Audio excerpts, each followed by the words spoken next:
Hello everyone, welcome to my channel. तो जैसे सभी को पता है कि आज आरआरबी पीओ मेंस का एग्ज़ाम था।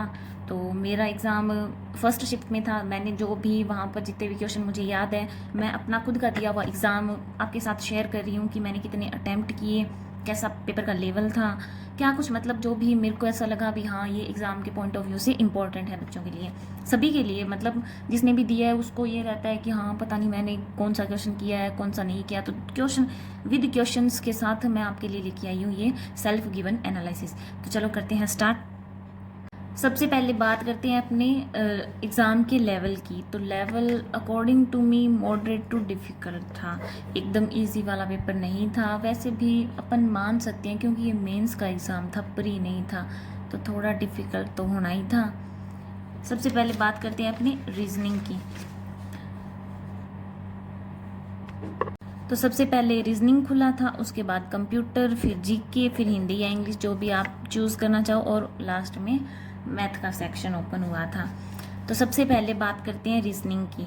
रीजनिंग में क्या कुछ आया था, कितने अटैम्प्ट सेफ अटैम्प्ट हो सकते हैं, सब कुछ मैं आपको डिटेल में बताऊंगी। सब रीजनिंग में क्या था, सबसे पहले आई थी ईयर बेस्ड पजल। मतलब एक ईयर बेस्ड पजल आई थी और इसके 5 क्वेश्चन थे। लेंदी थी, जो बच्चा इसमें फंस गया वो फंस गया। मतलब थोड़ी सी अपन कह सकते हैं कि एकदम से अगर एक एक बार में नहीं बन रही थी, मैंने इसको सीधा स्किप कर दिया, तो मैंने ये नहीं की थी।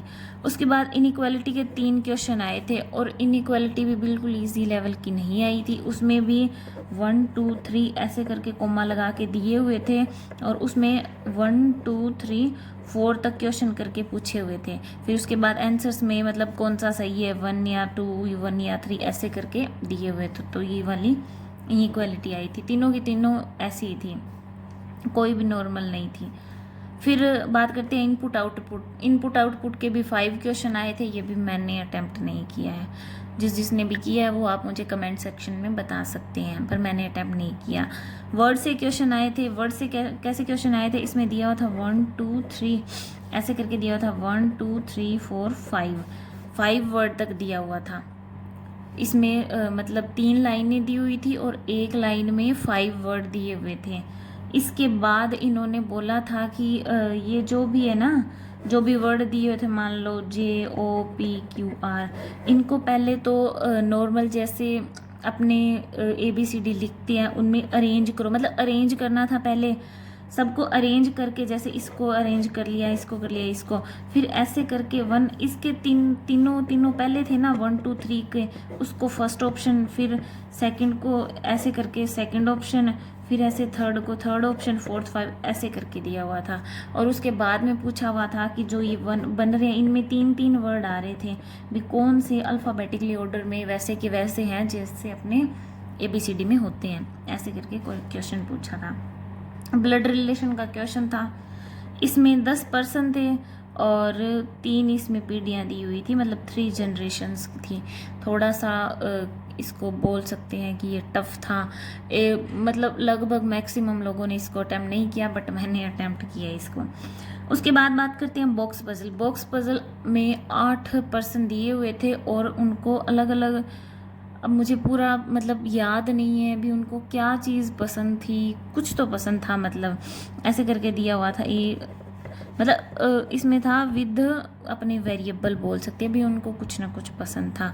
रैंडम था, ऐसे नहीं था भी मतलब ऊपर से 8 से स्टार्ट हो रहा है या नीचे से 1 से स्टार्ट हो रहा है, ऐसे नहीं था। रैंडम बॉक्स दिया हुआ था भी, आपको हाँ ऐसे करके बिठाने हैं। उसके बाद एक अनसर्टेन वाली पजल आई थी जिसमें कलर्स दिए हुए थे, अनसर्टेन प्लस कलर, मतलब ये भी वेरिएबल बेस्ड थी।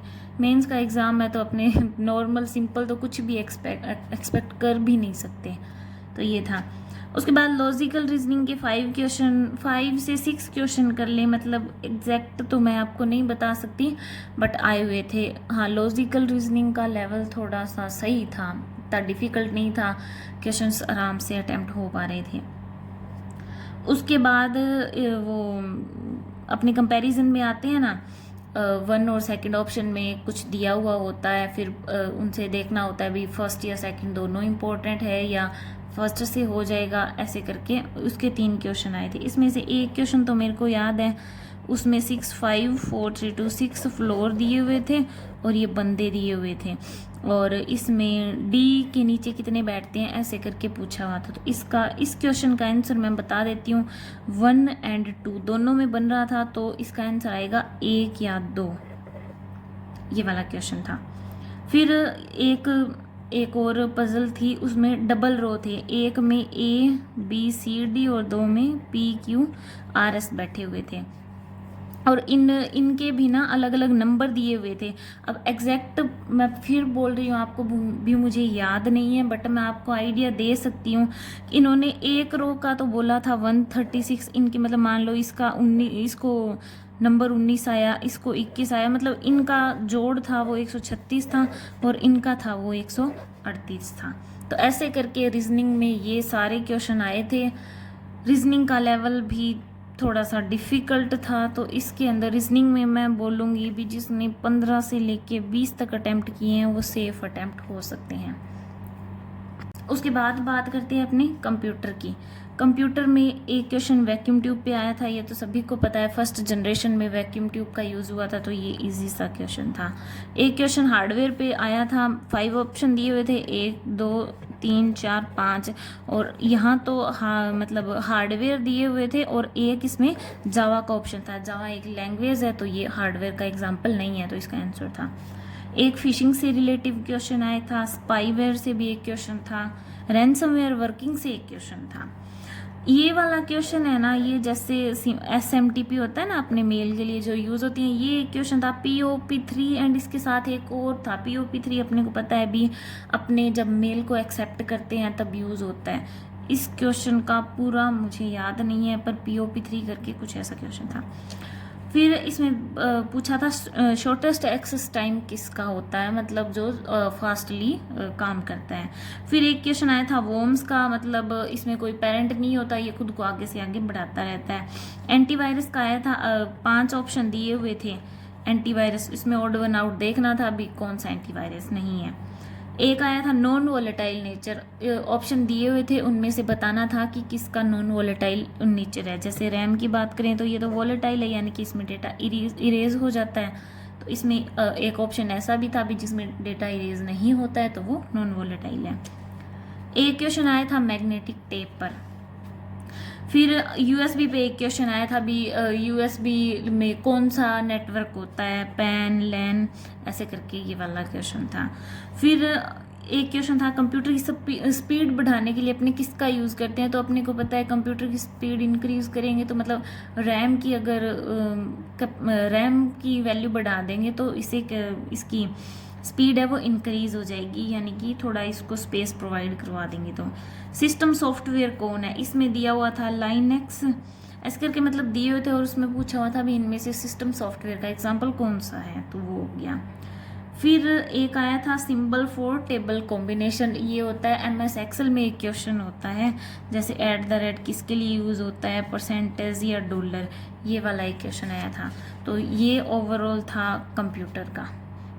इसके बाद आते हैं GK पे। मैं ये बोलूँगी कि जो बंदा अप्रैल से बाद में तैयारी लगा है इसकी GK की, तो उसके लिए ये पेपर टफ है, क्योंकि इसमें अप्रैल से पहले का जनवरी, फरवरी, मार्च, अप्रैल मतलब क्वेश्चन पूछे हुए थे। ये नहीं है कि मतलब बिल्कुल ही, जैसे अपने को पता है भी अगस्त और सितंबर में इतना करंट आया है, अभी बजट आया था, बजट से भी एक भी क्वेश्चन नहीं देखने को मिला था, इतनी स्कीम आई थी, इतने क्रेडिट डेबिट कार्ड आए थे, कुछ भी देखने को नहीं मिला था। तो इसमें से कुछ क्वेश्चन मेरे को याद है, वो मैं आपको बता देती हूँ। एक क्वेश्चन आया था G20 समिट का, भी 2025 का G20 समिट कौन सी कंट्री होस्ट कर रही है। एक क्वेश्चन आया था most influential company by time magazine, इसमें कौन है, इसमें दिया हुआ था रिलायंस, और प्लस में पूछा था भी दूसरी कंपनी कौन है। HDFC बैंक का आया था $500 मिलियन जो इसको मिला है वर्ल्ड बैंक की तरफ से, उस पे एक क्वेश्चन। एक क्वेश्चन आया था उद्गम पोर्टल के, ये तो इजी सा क्वेश्चन था, देखते ही आराम से टिक हो पा रहा था। फिर UPI शुरू होने वाली फर्स्ट साउथ एशियन कंट्री, अपने को पता है अभी अपने पेरू ने किया था ना UPI का यूपीआई के साथ कोलैबोरेशन भी अपने फास्ट पेमेंट सिस्टम के लिए। फिर उसमें बताया नाटो की एनिवर्सरी का नंबर पूछा था, अभी कौन से नंबर की एनिवर्सरी अब की बार बनाई गई थी। एक आया था वर्ल्ड बी डे कब होता है। फिर यूनिवर्सल बैंक, इसमें यूनिवर्सल बैंक वाले में ये पूछा था अभी कौन सा बैंक है जो यूनिवर्सल बैंक में अपने आप को कन्वर्ट कर सकता है, यानी कि स्मॉल फाइनेंस बैंक है वही अपने आप को यूनिवर्सल बैंक में कन्वर्ट कर सकता है, मतलब कुछ जो इसकी होती है उनको मान के। तो ये वाला क्वेश्चन था। फिर था इन ऑपरेटिव अकाउंट भी कितने टाइम अगर आप अकाउंट का यूज़ नहीं करोगे तो वो मतलब इन ऑपरेटिव हो जाएगा। एक एनपीएससी क्वेश्चन था, एक था वर्ल्ड यूनिवर्सिटी रैंकिंग से क्वेश्चन, एक UNSC non permanent member UNSC का कौन है। ये मनरेगा से एक क्वेश्चन था, पूरा एग्जैक्ट क्वेश्चन मेरे को याद नहीं है। बैंकिंग आउटस्पेंस से एक क्वेश्चन था। हाँ ये क्वेश्चन था ब्लू ओरिजिन किसकी ओन्ड कंपनी है, ये वाला एक एमएसपी से क्वेश्चन था। तो जीके का मैं आपको इतना ही बता सकती हूँ क्योंकि मैं और रिकॉल नहीं कर पा रही हूँ। इसके बाद बात करते हैं हिंदी की। मैं हिंदी मीडियम से हूँ तो ऑब्वियस सी बात है कि हिंदी का ही ऑप्शन चूज़ करूँगी। हिंदी में एक तो आया था पैराग्राफ बनाना। पैराग्राफ भी देखो आप ABCDEFG तक आया था, यानी कि 7 तो यही क्वेश्चन थे। मतलब इसका पहला कौन सा है, अरेंजमेंट था। अपन इंग्लिश में बोले तो रीअरेंजमेंट बोल सकते हैं इसको भी, ऐसे दिए हुए थे भी इनको अरेंज करो, कौन सा पहले कौन सा बाद में आएगा। फिर इसमें मुहावरे और लोकोक्तियाँ ऐसे सीधा नहीं पूछा हुआ था अभी इसका क्या मतलब है। उसमें एक मतलब स्टेटमेंट से दे रखे थे, पंडित जी और लाला की कोई आपस में बात हो रही थी, ऐसे करके कुछ दिया हुआ था। फिर एक पैराग्राफ आया था फिल इन द ब्लैंक करके, उसमें 5 क्वेश्चन पूछे थे। आपको बड़ा सारा पैराग्राफ दिया हुआ था, बीच बीच में से उसने ब्लैंक दिए हुए थे। उसके बाद ब्लैंक की क्वेश्चन जैसे बड़ी सी लाइन दी हुई थी, ठीक है, उसमें डबल ब्लैंक के क्वेश्चन थे, 2 ब्लैंक भरने थे और उसके ऑप्शन में ऐसे जैसे ए में 2 ऑप्शन दे दिए, बी में 2 ऐसे करके दिए हुए थे। इतना हार्ड नहीं था, इजीली हो रहा था। एरर डिटेक्शन के क्वेश्चन मैं सही बताऊँ ना, अगर आप में थोड़ा सा पेशेंस नहीं है उनको करने के लिए तो ये आपके गलत हो सकते हैं, क्योंकि इसमें बहुत ही मिनिमल सी मिस्टेक दी हुई थी। जो भी बंदा इसको ढंग से पढ़ के करके आया उसके लिए तो बढ़िया है, बाकी सबको अपना अपना रिजल्ट तो वैसे पता चल ही जाता है एग्ज़ाम होते ही। तो ये था ओवरऑल हिंदी का। इसके बाद आते हैं मैथ पे भी। मैथ में क्या क्या दिया हुआ था। मैथ में सबसे पहले अपने बात करते हैं रॉन्ग सीरीज़ की। सब कोई भी स्टूडेंट है उसको मिसिंग सीरीज़ के कंपैरेटिव में रॉन्ग सीरीज़ थोड़ी सी डिफ़िकल्ट लगनी स्वाभाविक है। इसमें थोड़ा सा ऐसे लॉजिक का जल्दी पता नहीं चलता। ये लगभग 5 की 5 मैं आपके लिए लेके आई हूँ। मेरे को मतलब कुछ याद था, उसके बेसिस पे मैंने लिख दिया। एग्जैक्ट वैल्यू मुझे नहीं याद थी जिसकी थी, वो मैंने यहाँ पर मेंशन कर दी है। तो सबसे पहले ये मेरे को याद था अभी 20,500, यहाँ 25 2.5, आगे मुझे पता नहीं है। इसमें क्या था, इधर मतलब लेफ्ट साइड राइट साइड से मतलब 2 गुना हो रहा था, तो यहाँ पर 2 गुना नहीं हो रहा था, तो ये वाला ऑप्शन था। एग्जैक्ट मैं बता रही हूँ जैसे मेरे को याद नहीं है, पर मैं आपको आइडिया दे सकती हूँ। जैसे 2.5 का 5, 5 का 10, 10 का 20, 20 का 40, ऐसे करके ये सीरीज़ का लॉजिक था 2 गुना वाला। एक था प्राइम नंबर का लॉजिक। ये प्राइम नंबर भी ऐसे थे लाइक 71, 73, 79, ये वाली थी, हाँ याद आ गई, 71, 73, 79 ऐसे करके ये प्राइम सीरीज़ डिफरेंस में जो मतलब सीरीज़ दी हुई था उनका डिफरेंस ऐसे आ रहा था, तो डिफरेंस में प्राइम सीरीज़ चल रही थी। एक क्वेश्चन था जिसमें डिवाइड 5 हो रहा था, एक जगह डिवाइड 5 हो रहा था, फिर मल्टीप्लाई 3, डिवाइड 5, मल्टीप्लाई 3, ऐसे करके ये सीरीज़ बन रही थी। और उसके बाद एक रॉन्ग सीरीज़ थी, उसमें पॉइंट में वैल्यू दी हुई थी, उनका डिफरेंस निकाला, फिर डिफरेंस में डिफरेंस निकाला। ये वाली वैल्यू मुझे याद नहीं है, बट हाँ इनका डिफरेंस कुछ हद तक मेरे को याद था जो मैंने यहाँ पर मेंशन कर दिया है। या तो आप ऐसे कर सकते हो, डिफरेंस में डिफरेंस निकाल सकते हो, या ऐसे करें यानी कि ये 20 का स्क्वायर है, ये 21 का है, ये 22 का है, ये 23 का है। यहाँ पे 256 दिया हुआ था, 256 होता है 16 का, यहाँ 4 का गैप आ रहा था। तो ऐसे करके ये एक सीरीज़ थी। उसके बाद लास्ट सीरीज़ थी, ये मेरे को एग्जैक्ट वैल्यू याद है, 1600, 1604, 1544, 1760, 1248 और 2248।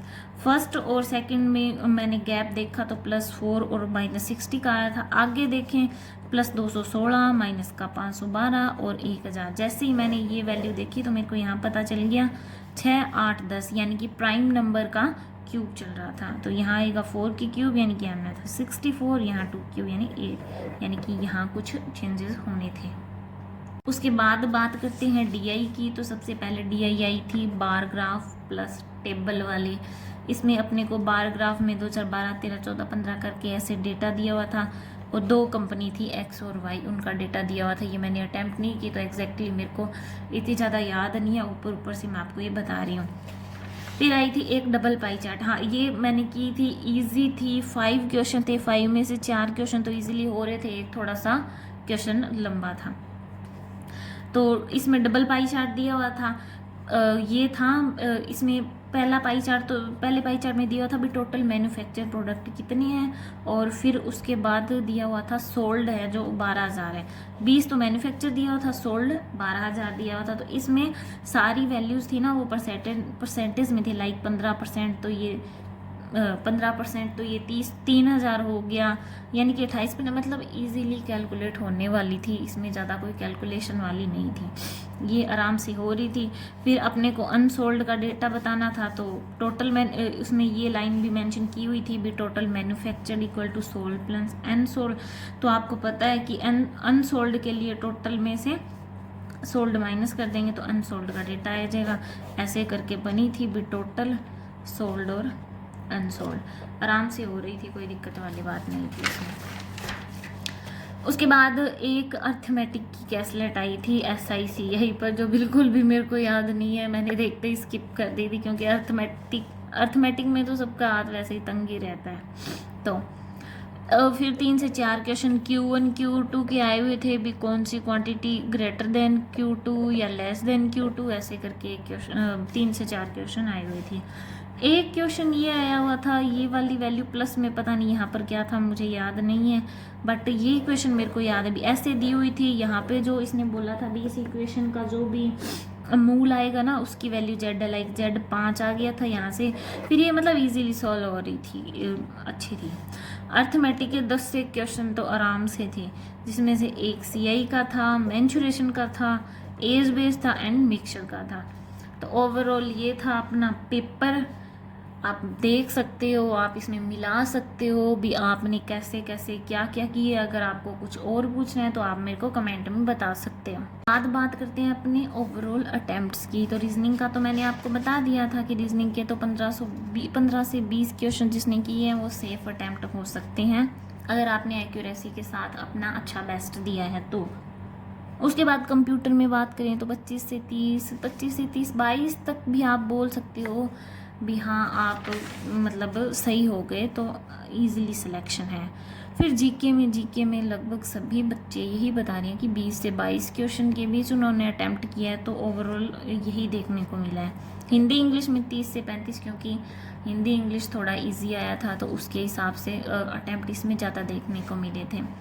उसके बाद मैथ में सबसे कम अटैम्प्ट देखने को मिले हैं, 9 से 12। तो जो भी कई स्टूडेंट 8 क्वेश्चन भी करके आए हैं, 9, 10, 12, 15 करके आए हैं, तो कोई टेंशन वाली बात नहीं है, इसकी कट ऑफ उतनी कम जाएगी, क्योंकि इतना वही है ना। मेरे को भी देख लो, जैसे अपन क्या मेंटेलिटी करते हैं कि अपने स्पीड मैथ्स के क्वेश्चन पहले निकालेंगे, अपने पहले देखते हैं इक्वेशंस या फिर सिंप्लीफिकेशन, बट ऐसा तो कुछ इसमें था ही नहीं। तो ऑब्वियस सी बात है कि सभी ने स्किप करके पहले तो लास्ट तक देखा, तो अपने मान के चलो भी ज़्यादा नहीं तो 1 मिनट तो अपना उसमें चला ही जाता है, ऐसे करके टाइम चला गया था। तो इतने क्वेश्चन जिसने किए हैं विद एक्यूरेसी 90 से 96 क्वेश्चन के बीच, मतलब ओवरऑल स्टूडेंट्स का मानना है कि ओवरऑल अगर अपने निकाले एवरेज तो इतने ही क्वेश्चन अटैम्प्ट हो पाए हैं। तो आप टेंशन मत लीजिए, जिसके भी इतने अटैम्प्ट है वो अपना उसका चांस हो सकता है भी, हाँ मेरे मतलब उसका पेपर क्लियर हो जाएगा। तो आप बिल्कुल भी टेंशन मत लीजिए, अब की बार कट ऑफ कम जाएगी, पूरी संभावना है। So thank you for watching my video, please subscribe, like, share my channel. Thank you.